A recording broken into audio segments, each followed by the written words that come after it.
అరణ్యం మధ్యలో సాగుతున్న ఆ సన్నటి బాట మెలికలు తిరిగిన కొండ చిలువలా ఉంది. ఉన్నట్టుండి సువేగుడు చెవులు రిక్కించాడు. ఇందాకటి నుంచి వినిపించిన వన్యప్రాణుల శబ్దాలకు భిన్నంగా వేరే శబ్దాలు వినవస్తున్నాయి. ఆ శబ్దాలు ఏమిటో వీరధర్మకు తెలుసు. అవి నీటి పక్షుల శబ్దాలు. సమీపంలో సరోవరం ఉందన్న సత్యాన్ని బెగ్గురు పక్షుల అరుపులు చాటింపు వేస్తున్నాయి. సరోవరం సరసన చల్లటి గాలిలో తాను సువేగుడు కొంతసేపు సేదతీరవచ్చు. అశ్వం మలుపు తిరగగానే ఎదురుగా విశాలమైన సరోవరం వీరధర్మ ముందు ప్రత్యక్షమైంది. సరస్సు నిండుగా వికసించిన ఎర్రటి తామరలు, నీటిని ఆశ్రయించి జీవించే పక్షులు గుంపులు గుంపులుగా ఉన్న తామరలను తప్పించుకుంటూ జలవిహారం చేస్తున్నాయి. సువేగుడు చిన్నగా చప్పుడు చేశాడు. కిందికి దిగబోతున్న వీరధర్మ దృష్టిని మళ్లించింది అశ్వం చేసిన శబ్దం. అతని చూపులు కొలను నీటి మీద నుంచి పైకి లేచాయి. ఎదురుగా కనిపిస్తున్న దృశ్యం వీరధర్మను ఆశ్చర్య ప్రతిమలా మార్చివేసింది. సరోవరానికి అటువైపు నుంచి ఒక యువతి పరిగెట్టుకు వస్తోంది. ఆమె పరుగులో అడుగులు తడబడుతున్నాయి. పరుగు ఆపకుండా భయంతో వెనక్కి తిరిగి చూస్తూ తూలిపడిపోయింది. ఆదరాబాదరా లేచి మళ్ళీ సరస్సు వైపు తడబడే అడుగులతో పరుగు ప్రారంభించింది. వీరధర్మ రెప్పపాటు మరిచిపోయి చూస్తూ ఉండిపోయాడు. చూడటం సభ్యత కాదని తెలిసి చూస్తూ ఉండిపోయాడు. ఆమె శరీరం మీద ఏ విధమైన ఆచ్ఛాదన లేదు. అంత దూరంలో ఉన్న ఆమె కళ్ళు వీరధర్మకు స్పష్టంగా అగుపిస్తున్నాయి. ఆమె విశాల నేత్రాలు భయానికి పట్టిన అద్దాల్లా ఉన్నాయి. ఎవరో వెంబడిస్తూ తరుముతున్నట్టు ఆ యువతి పరిగెడుతోంది. ఆమెలోని భయాన్ని, ఆమె శరీరాన్ని ఆవరించిన అలసటను కొలత వేసి చూపుతున్న కొలమానినిలా ఆమె అనాచ్ఛాదిత వక్షభాగం స్పందిస్తోంది. జీవితంలో మొట్టమొదటిసారిగా ఒక స్త్రీని, యువతిని దిగంబరంగా చూస్తున్నాడు వీరధర్మ. ఎవరామె? వనకన్య, వస్త్ర సన్యాసం చేసిన వనదేవత, లేక తన ఆవాసమైన కాసారాన్ని చేరబోతున్న జలకన్యక? మగ్గిన జామపండు వర్ణంతో నేత్రపరం చేస్తోంది ఆమె శరీరం. ఎండలో పరిగెట్టడం వల్ల ఆమె శరీరంలోంచి పొటమరిస్తున్న చెమట ముత్యాల్లా ఆమె చర్మాన్ని అలంకరిస్తోంది. వంపులు తిరిగిన సన్నటి శరీరం ఆకులను మొగ్గలను చూసి పారేసిన అందమైన లతలా ఉంది. ఆమె చూపులు తన మీద లేవని, కొలను మీదే ఉన్నాయని గ్రహించాడు వీరధర్మ.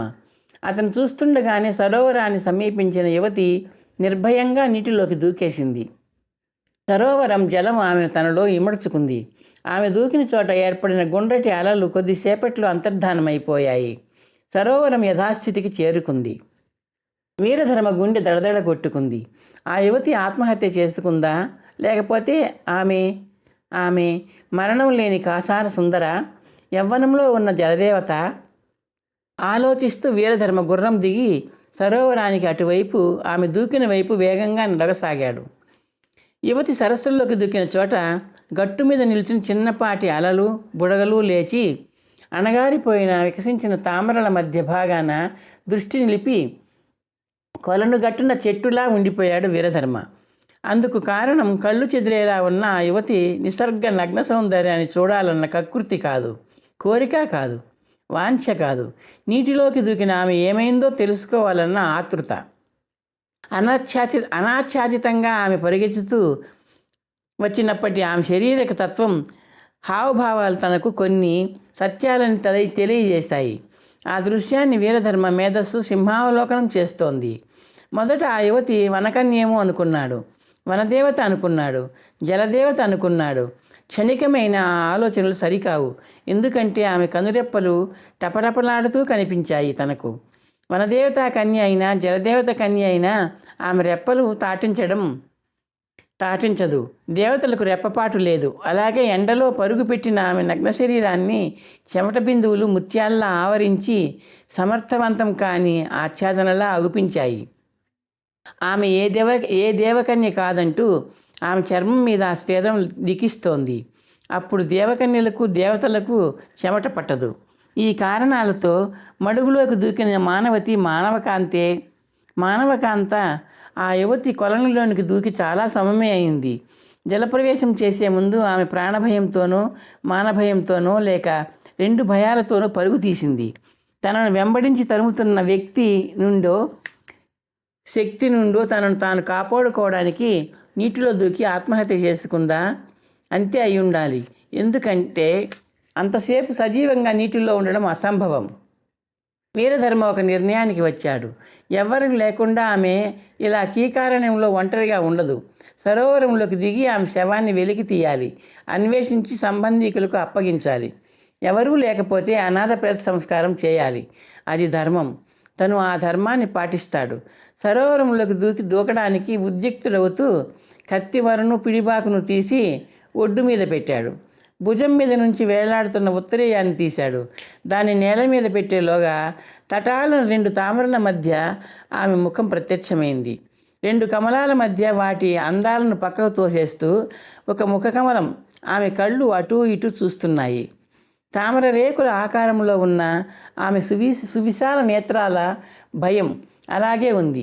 భయంతో పాటు వీరధర్మను చూస్తున్న ఆశ్చర్యం తొంగి చూస్తోంది. గుండ్రటి ముఖం మీద నీటి బిందువులు మెరుస్తున్నాయి. పగడాల రంగులో ఉన్న లేత పెదవులు అదురుతున్నాయి.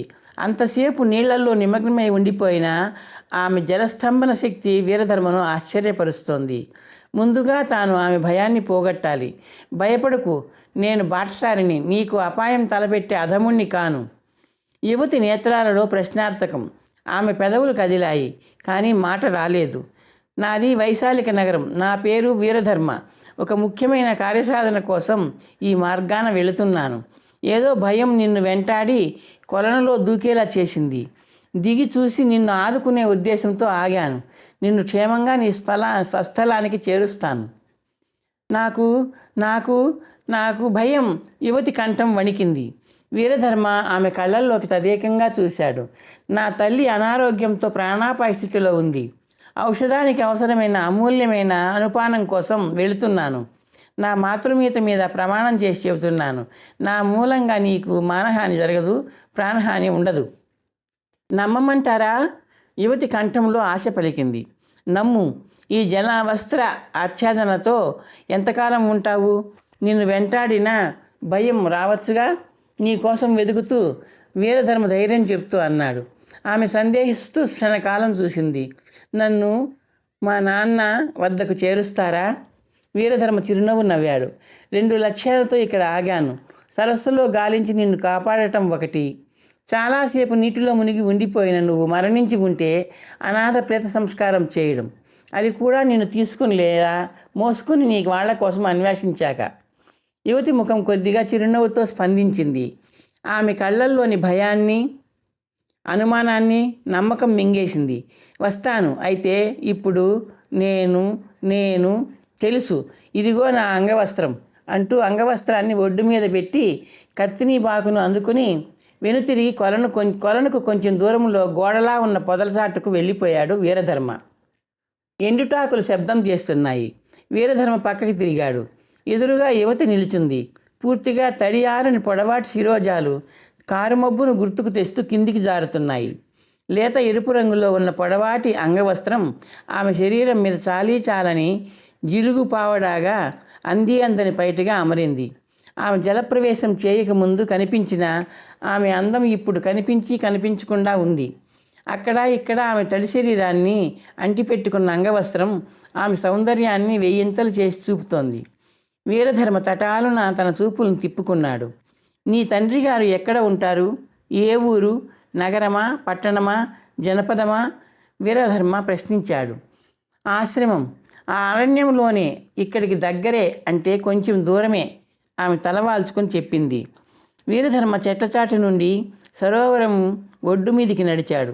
అడుగులో అడుగు వేస్తూ అతన్ని అనుసరించింది. అతన్ని చూడగానే సరస్సుకు అటువైపునే ఆగి ఉన్న సువేగుడు చకచకా రాసాగాడు. వీరధర్మ యువతి వైపు తిరిగి చూశాడు. ఆమె సునాయాసంగా నడవలేకపోతోంది. మోకాళ్ళు క్రింది భాగంలో 2 కాళ్లకు బిగుతుగా చుట్టుకున్న అంగవస్త్రం అడుగులు దూరంగా వేయకుండా ఆమెను అడ్డుకుంటున్నాయి. వీరధర్మ ఆమెను జాలిగా చూశాడు.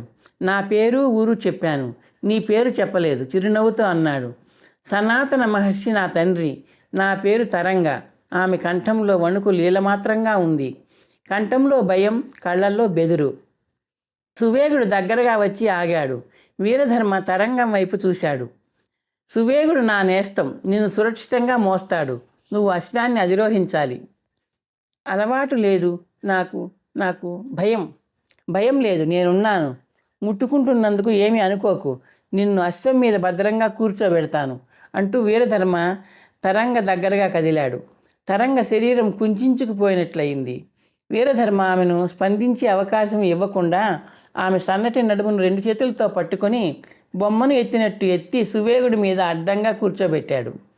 తరంగ అప్రయత్నంగా కుడి చేత్తో జీను ముందరి భాగాన్ని గట్టిగా పట్టుకుంది. మొట్టమొదటిసారిగా పరపురుషుడు తన నడుమును పట్టుకున్నాడు. కానీ తనకు సిగ్గు వేయడం లేదు. ఆపద, అసహాయత మనిషిని మార్చివేస్తాయా? తరంగలో ఆలోచనలు సాగుతున్నాయి. తరంగా, నువ్వు చెట్ల గుండా పొదల గుండా పరిగెట్టుకు వచ్చావు.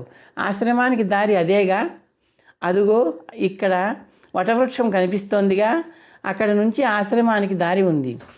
వీరధర్మ సువేగుడిని వటవృక్షం వైపు నడిపించాడు. తరంగ దగ్గరగా గుర్రం పక్కనే నడవసాగాడు. తరంగా, నువ్వు 2 విషయాలు చెప్పాలి. తరంగ కళ్ళు అప్రయత్నంగా చూశాయి. 2 విషయాలా? నువ్వు ఎవరో తరుముతున్నట్టు భయంతో పరిగెట్టుకు వచ్చి కొలం నీటిలో దాక్కున్నావు. ఎందుకు? మొదటి ప్రశ్న. నువ్వు అప్పుడే పుట్టిన ఆడపిల్లల అనాచ్ఛాదనంగా మాన ప్రాణాలు అరచేతుల్లో పెట్టుకుని వచ్చావు. ఎందుకు? ఇది రెండవది. వీరధర్మ తరంగ ముఖంలోకి చూస్తూ అన్నాడు. తరంగ శరీరం ఒక్కసారిగా జలధరించింది. ఆమె కళ్ళల్లో భయం విశ్వరూపంతో ప్రత్యక్షమైంది. ఎర్రటి పెదవులు అదిరాయి.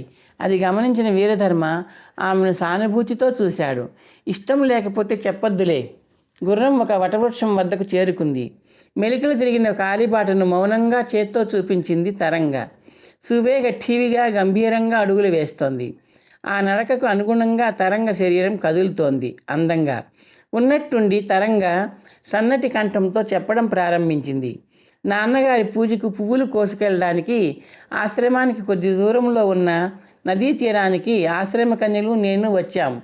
అందరూ కన్యలు తండ్రుల పూజలకు సరిపడినన్ని పువ్వులు కోసాక నేను కోసిన పూలన్నీ ఒక నెచ్చెలకి ఇచ్చి అందరినీ వెళ్ళమన్నాను. వివిధ రకాల పుష్పాలు, వివిధ రకాల సౌరభాలను వెదజల్లుతున్నాయి.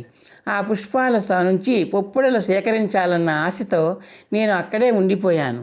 తరంగ తగ్గుస్వరంతో తలవాల్చుకుని వీరధర్మ వైపు చూడకుండా చెప్పుకుపోతోంది.